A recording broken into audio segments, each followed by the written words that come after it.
ৰেকৰ্ডিঙে তীব্ৰ চাঞ্চল্যকৰ সৃষ্টি কৰিছে।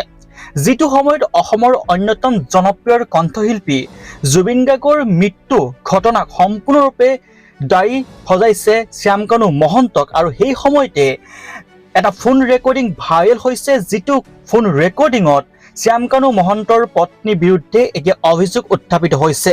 সেই ফোন ৰেকৰ্ডিংটো শুনিলে আপোনাৰ হয়তো গাৰ নোম শিয়ৰি উঠিব। এজন মহান ব্যক্তিৰ মৃত্যুৰ পাছতো কিদৰে হাঁহি হাঁহিয়ে আন এজন ব্যক্তিক ক'ব পাৰে, সেয়া শুনিলেই হয়তো আপোনাৰো চকু কপালত উঠিব। এই ফোন ৰেকৰ্ডিংটো আমি আপোনালোকক শুনাম। এই ফোন ৰেকৰ্ডিংটোৱে বহু কিন্তু কথা কৈ যায়।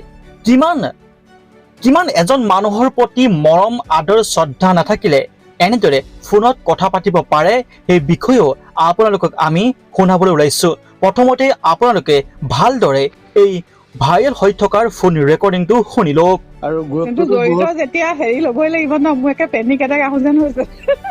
মোৰ নিউজ চাবলৈ নাই, অলৰেডি মোৰ মানে হাৰ্ট এটেক আহো যেন হৈছে। আৰু মানে নিউজ দেখি বেয়া লাগে ন লগত। কেইটামান বজাত আহে এইটো?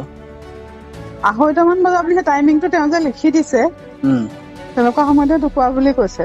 2টামান বজালৈকে মই কণ্টেক্টত আছিলো, 2:30লৈকে ডেথ কনফাৰ্মেশ্যনটো পোৱালৈকে। তাৰপিছৰ পৰা মানুহখিনি কাকো পোৱা নাই, মানে ফোনটোতো নাই, হোৱাটছএপ কল কৰিছিলো, এতিয়া কাকো ফোনত পোৱা নাই। এতিয়া কাকো পোৱা নাই? নাই পোৱা, মানে তেওঁলোকে অকণ ভয় খাইছে ন। ভয়তো খাইছে। সেইকাৰণে মানে ফোন চোন কৰি থকা নাই। ডেথ কনফাৰ্মেশ্যনটো পালো হেৰিতে, মইতো গম নাপাওঁ বোলে। সেই আমাৰ অসমৰ যে তেখেতে ফোন কৰোঁতেহে মই